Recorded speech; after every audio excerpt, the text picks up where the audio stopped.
ஏன் சித்தப்பா? எதுக்கு சித்தப்பா? முன்னாடியே தெரியும்னு சொல்கிறீங்க, ராகவ பார்த்துட்டேன் பேசிட்டேன்னு சொல்கிறீங்க, அப்புறம் ஏன் சித்தப்பா என்கிட்ட சொல்லலை அப்படின்னு விஜய் துடிச்சு போய் கேட்க, இல்லைப்பா அவன் வந்து கேட்டான், நான் வந்து காவேரிக்கு எங்களுக்கும் எந்த சம்மந்தம் இல்லைன்னு சொல்லி மழுப்பிட்டேன்ப்பா அப்படிங்கிறாங்க. ஐயோ சித்தப்பா, நீங்கள் சொல்லியிருந்தா நான் கொஞ்சம் உஷாராக இருந்திருப்பேனே அப்படிங்கல காவேரி வராங்க. என்ன என்ன ஒன்றும் இல்லைம்மா, இல்லை என்னமோ சொல்கிறாங்களே, என்னமோ ராகவ் வந்து இந்த குழந்தைய கடத்தினதுக்கும் ராகவுக்கும் என்ன சம்மந்தம் அப்படின்னு கேட்கையில் அன்பு எடுத்துட்டு டென்ஷன் ஆகிட்டு எல்லாம் ஒன்னால தான் அப்படின்னு சொல்ல, என்னாலயா, ஏன் என்ன அப்படிங்கல விஜய் சமாளிக்கிறாரு. ஐயோ சித்தப்பா சும்மா இருக்கீங்களா அப்படின்னு சொல்லிட்டு, காவேரி ஒன்றும் இல்லைம்மா, நீ குழந்தைய விட்டுட்டு வந்துட்டில கூட்டிகிட்டு வராம, அதான் சொல்கிறாரு, வேற ஒன்றும் இல்லை அப்படின்னு சொல்லிட்டு, சரி இனிமேல் இங்கே இருந்தால் வேலைக்கு ஆகாது, நம்ம கிளம்புவோம், தேடி ஆகணும் அப்படின்னு சொல்லிட்டு அங்கங்கே தேட ஆரம்பிக்கிறாங்க. சித்தப்பன் பார்க்குறேன், போச்சு போச்சு, நான் சொன்னனே மாமா கேட்டிங்களா, சரி விடு, அவன் புள்ள மேலே அவனுக்கு இல்லாத அக்கறையாக பார்ப்பான், கண்டிப்பாக புள்ளைய கூட்டிகிட்டு வருவான், என் பேர மேலே எனக்கு நம்பிக்கை இருக்குது. எனக்கு நம்பிக்கை இல்லை, அவன் பேசின பேச்சில் கண்ணில் கனல் தெரிஞ்சிச்சு, அப்போ ஏன் மாப்பிள்ளை சொல்லாமல் விட்டீங்க?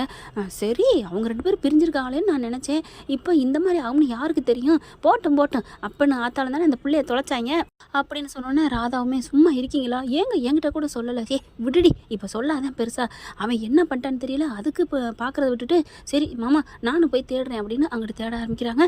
அடுத்து இங்கே ராகவ் என்ன குழந்தைய கடத்திட்டு போயிடறாங்க. போயிட்டு ஒரு இடத்துல எங்கேயோ யாருமே காணாத இடத்துல கொண்டு போய் ரூமில் கொண்டு போய் வச்சிடறான். வச்சுட்டு பாப்பா பார்த்தீங்கன்னா, என்ன அங்கிள் என்னை இங்கே கூப்பிட்டு வந்திருக்கீங்க, ஒன்றும் இல்லைடா உட்காரு அப்படின்னு சாக்லேட்டு ஐஸ்கிரீம் அது இதுன்னு வாங்கி கொடுக்குறான். அதுக்கப்புறம் அங்கிள் நீங்கள் எங்கள் அம்மாவை காமிக்கிறேன்னு சொல்லி தானே கூப்பிட்டு வந்தீங்க, அப்புறம் ஏன் அங்கிள் எங்கள் அம்மாவை காமிங்க அங்கிள் அப்படின்னு சொல்ல, இருமா உங்கள் அம்மா வரும் இரு அப்படின்னு சொல்லிட்டு, ஏம்மா உன் அம்மா உனக்கு தெரியாதம்மா, தெரியாது அங்கிள், அதனால தான் நீங்கள் கூப்பிட்டு வந்தோன்னா வந்தேன், எங்கள் அம்மாவை நானும் சின்ன பிள்ளைலேருந்து எங்கள் அப்பாட்ட கேட்டுகிட்டே இருக்கேன், ஆனால் கூட்டிகிட்டு போகிறேன்னு சொல்கிறாரு, காமிக்கவே இல்லை. அப்போ ஃபோட்டோவில் கூட நீ பார்த்தது இல்லையாம்மா? இல்லை அங்கிள் நான் பார்த்ததே இல்லை. அப்போது அன்பு சித்தப்பா சொன்னது சரிதான், அன்புக்கு ஒரு மாமா இல்லை, அன்பு மாமா சொன்னது சரிதான், அப்போ காமிக்கவே இல்லை, இவங்களுக்கு அவ்வளோ சம்மந்தம் இல்லையா, நம்ம தான் கூட்டி வந்துட்டோமோ, ஒன்றும் புரியலையே, சரி அப்புறம் ஏன் காமிக்காமல் இருக்கேன் அப்படின்னு யோசிக்கிறான். சரிம்மா உங்கள் அப்பா என்ன சொன்னாங்க? எங்கள் அம்மா சாமிக்கிட்ட போயிட்டாங்கன்னு சொன்னாங்க, என்னைக்காவது காமிப்பேன்னு சொன்னாங்க, எனக்கு காமிங்க அப்படிங்கிறாங்க.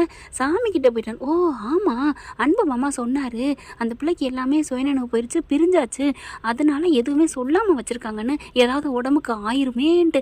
ஆஹா சூப்பர் ஐடியாலோ, இந்த ஐடியா நம்ம ஃபாலோ பண்ண வேண்டியதான், கண்டிப்பாக அவளுக்கு உண்மையை தெரிய வச்சு அவளுக்கு ஏதாவது மண்டை மேலும் குழப்படி ஆகி அவள் இயற்கையாகவே இந்த உலகத்தை விட்டு போக வைக்கணும். ஒரு இதிலேருந்து நான் ஒரு பாவத்திலேருந்து நான் விடுதலையாக நினைக்க போகிறேன், கடவுளே பரவாயில்லையே அப்படின்னு சொல்லிட்டு, பாப்பா குட்டிமா என்ன அங்கிள் அப்படிங்கல, உங்கள் அம்மா யாரும் நான் காமிக்கட்டா, காமிங்க அப்படின்னு சொல்லல ஃபோட்டோவை எடுத்து காமிக்கிறாரு.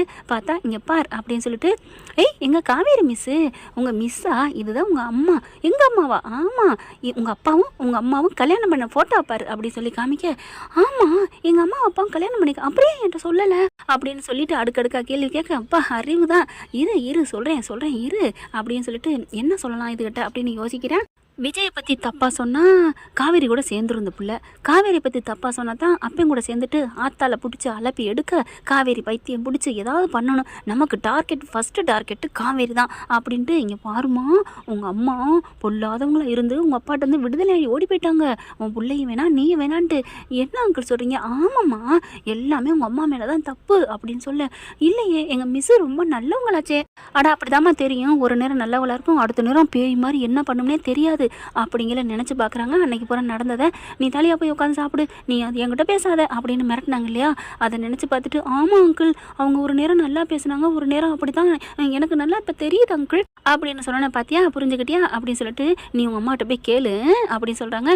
எல்லாமே சொல்லுமா, அப்பா ஏன் வேணான்ட்டு போனீங்க, நீங்களாம் ஒரு மனுஷ ஜென்மமா, நீங்கள் எனக்கு வேணான்னு என்னமோ நீ சொல்கிறத சொல்லு, சரிங்க அங்கிள் அப்படிங்கிறாங்க. அதுக்கப்புறம் அண்ணே என்னண்ணே இந்த குழந்தைய என்ன பண்ண போகிற, நம்ம காவேரியை ஒன்றும் பண்ண வேணாண்டா, இந்த குழந்தைய வச்சு செய்யப்போகுது, அதுக்கப்புறம் அவங்க மனசு மாறி திருந்தி வந்துட்டான்னா மறுபடியும் நம்ம கைவரிசை காமிப்போம், இதிலே நம்ம முதல் பால் போடுறோம், குளோஸ் ஆகி 2 பிரிஞ்சா நல்லது, இல்லையா எங்கே இருக்க போகிறாங்க, எங்கே போக போகிறாங்க, பண்ணிடுவோம்டா சம்பவம் பண்ணிடலாம், இப்போ இவளை கொண்டு போய் வீட்டில் விட்டு வந்துடும் அப்படின்ட்டு வர்றாரு. வந்துட்டு பாப்பா வாமா உங்கள் வீட்டில் கொண்டு போய் விடுறேன், தேங்க்யூ அங்கிள், நீங்கள் எங்கள் அம்மாவை காமிச்சதுக்கு ரொம்ப நன்றி அங்கிள் அப்படின்னு ஒரு முத்தம் கொடுக்குதுங்க. முத்தம் பாப்பா கொடுத்தோன்னே அவருக்கே மனசு ஒரு மாதிரி ஆகுது, என்னது அப்படின்ட்டு, அவங்கள பழிவாங்களான்னு இந்த பிள்ளைய கடத்திட்டு வந்தோம், இந்த பிள்ளை பேசுகிறதையும் பழகிறதையும் பார்த்து பாவமாக இருக்குது, எப்படியா நமக்கு தேவை இனிமே வந்து காவேரி, அவளை தான் ஏதாவது ஒன்று இல்லாமல் பண்ணணும், இந்த பிள்ளையை கொண்டு போய் விட்டுறலாம், இந்த பிள்ளை மூலமாக அவங்க ஏதோ நடந்துக்கட்டும் சண்டை அப்படின்னு கரெக்டாக அந்த வீட்டு வாசல்கிட்ட கொண்டு போய் ஆள் இல்லாத சமயமாக இறக்கி விட்றான். இங்கே வருமா பாப்பா, நீ போய்க்கோ. சரிங்க அங்கிள், நீங்களும் வாங்க அங்கிள், பரவாயில்லம்மா இருக்கட்டும், அப்புறம் வந்தால் திட்டுவாங்க, நான் நல்லது சொன்னால் உங்கள் அம்மாவுக்கு பிடிக்காது அப்படின்னு சொல்லிட்டு கிளம்பிடுறான். இங்கே பாப்பானா உள்ளுக்குள்ளே போகுது. பாட்டி அப்படின்னு சொல்ல, செல்லம் வந்துட்டியாம்மா அப்படின்னு அம்முன்னு கட்டி பிடிக்க, இதுங்க அங்கே ரோடாக நாய் அலையதான் சொல்லுவாங்க இல்லையா, தெருவா அந்த மாதிரி அலைய உடனே கால் பண்ணுது இந்த பாட்டி. விஜய் தம்பி விஜய் அப்படிங்க, என்ன சாத்த அப்படின்னு பதட்டமாக கேட்க, நீங்கள் வாங்க சீக்கிரம், பாப்பா நம்ம வீட்டுக்கு வந்துட்டா. என்னது வந்துட்டாளா? ஆமாம். யார் கொண்டாந்து விட்டா, எப்படி வந்தா அப்படிங்கிற, யாருமா கொண்டாந்து விட்டா? ஒரு அங்கிள் தான். வேகமாக ஓடி வருது, வெளியில் யாரையும் காணா, ஒரு கார் மட்டும் லாஸ்ட்டில் போயிட்டுருக்கு. என்னடா அது, யாரோ வந்து விட்டுட்டு போகிறான், வீட்டுக்குள்ளே வரல தம்பி, யாரோ தான் விட்டுட்டு போகிறாங்க அப்படிங்கிற, நாங்கள் இப்போயே வர்றோம் அப்படின்னு 2 பேரும் அலறி அடிச்சுட்டு காவேரி விஜய் ஓடி பறந்தடிச்சு வராங்க. காவேரி பார்க்குறாங்க, யார் கொண்டாந்து விட்டுருப்பா தெரியலையே காவேரி அப்படின்னு சொல்லிட்டு இறங்கி ஓடி வராங்க வீட்டுக்குள்ளே. அம்மோ அப்படின்னு 2 பேரும் கட்டி பிடிச்சி முத்த மழை பொழியிறாங்க. எங்கடா போன அப்படிங்கல, அப்படியே அப்படின்னு காவேரி தள்ளி விட்டுட்டு டேடி அப்படின்னு டாடியை போய் கட்டி பிடிக்குது. சாரதாவும் காவேரி பார்க்குறாங்க, என்னம்மா என்னடா ஆச்சு, நீங்கள் பேசாதீங்க என் கூட அப்படின்னு சொல்ல, ஏம்மா என்ன ஆச்சு டேடி, நம்ம வீட்டுக்கு போவோம் அப்படிங்கல. ஏன் டேடி உங்ககிட்ட ஸ்கூலில் நான் அப்படி நடந்துக்கிட்டதுனால என்ன வேணாங்கிறியாம்மா, போங்க, நீங்கள் எப்போவுமே ஒரு சில நேரங்களில் நல்லவங்களா இருப்பீங்க, ஒரு சில நேரங்களில் கெட்டவங்களா இருப்பீங்கன்னு நல்லா தான் இருக்குது, எனக்கு நல்லா தெரிஞ்சு போச்சு, எங்கள் அப்பவே இப்படி தான் வேணான்ட்டு போயிருக்கீங்க, எனக்கு தெரியாது நினச்சிங்களா அப்படின்னு எல்லாருக்கும் தூக்கி வாரி போடுது. என்னம்மா சொல்கிற? ஆமாம், நீங்கள் தான் என் அம்மானு எனக்கு நல்லா தெரிஞ்சிருச்சு, எங்கள் அப்பா வேணான்ட்டு போயிருக்கீங்க, எனக்கு என்ன எல்லாம் தெரியாது நினைக்கிறீங்களா அப்படின்னு சொல்ல தூக்கி வாரி போடுது.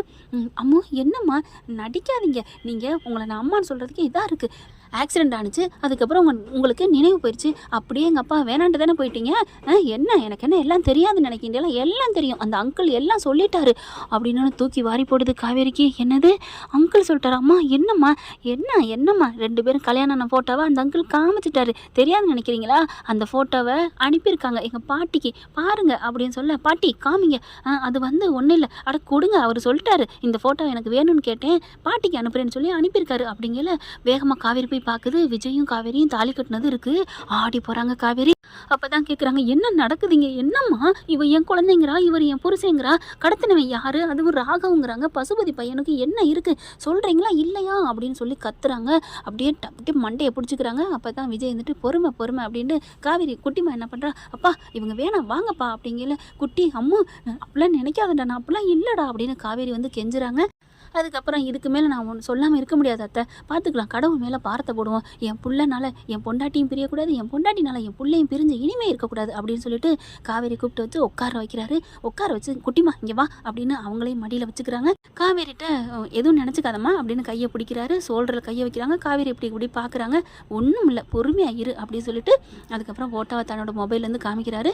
இது உனக்கு எனக்கும் ஃபஸ்ட்டு கல்யாணம் பண்ணது, அடுத்து 2வது வாட்டி தாலி பிரித்து கல்யாணம் பண்ணது, அப்புறம் வளகாப்பு நடந்தது, எல்லாத்தையும் புட்டு வைக்கிறாங்க. நம்ம 2 பேரும் இந்த உலகத்திலே இல்லாத வாழ்க்கை வாழ்ந்தோம் காவேரி, ஆனால் இந்த பசுபதியால் தான் உனக்கு எல்லாம் மறந்து போச்சு, அந்த ஆப்ரேஷன் அப்போ காசை எடுத்துக்கிட்டது, அதுக்கப்புறம் நான் பணம் கொடுத்தது, அக்ரிமெண்ட் பேரில் உன்னை கல்யாணம் பண்ணது, அதுக்கப்புறம் நான் புரிஞ்சு வாழ்ந்தது, நம்மளை மாதிரி வாழ்க்கை யாரும் வாழலை காவேரி, என் உயிரே எடுத்துகிட்டு போயிட்டு தெரியுமா, எங்கள் தாத்தாவும் பாட்டி உன்னை பிரிச்சுட்டாங்க அப்படின்னு சொல்லிட்டு குழந்தைய மட்டும் எப்படி என்கிட்ட வாங்கி கொடுத்துட்டாங்க, அந்த குழந்தையால தான் நான் இன்னைக்கு உன் கையில் உன் கண்ணு முன்னாடி உயிரோடு இருக்கேன் காவேரி, இல்லைன்னா நான் என்னைக்கோ போயிருந்திருப்பேன் காவேரி, என்ன நீ எப்படி நினைப்பே இல்லையோ உன்னை நான் அப்படியே தான் இன்னும் மனசில் வச்சுட்டு இருக்கேன் காவேரின்னு அப்படியே காவேரி மடியில் முகத்தை புதைச்சிக்கிட்டு அழுகிறாரு.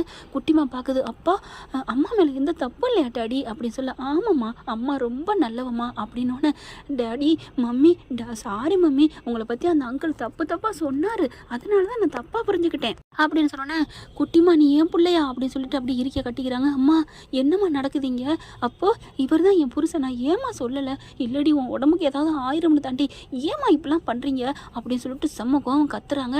அதுக்கப்புறம் எனக்கு தோணுச்சு, என் கனவுல வரப்பவே நினச்சேன் அப்படின்னு சொல்லிட்டு, விஜய் என்னை மன்னிச்சிருங்க, உங்களை நான் தப்பாக நினச்சிட்டேன், அதெல்லாம் ஒன்றும் பரவாயில்ல காவேரி அப்படின்னு சொல்லி 3 பேர் கட்டிக்கிறாங்க.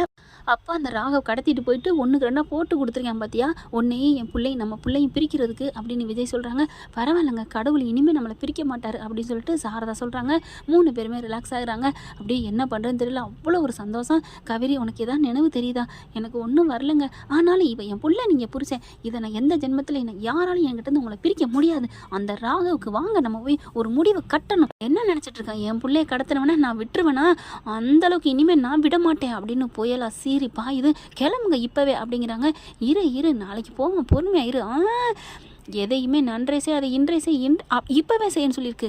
அம்மா நீ கிளம்புமா. இல்லை இல்லை நான் போகிறேன், நீங்கள் வந்தாலும் சரி வராட்டி சரி, என் பிள்ளை என்கிட்ட இருந்து பிரிக்க வச்சதுக்கு காரணம் எல்லாமே அவங்கள தான் இருக்கும்.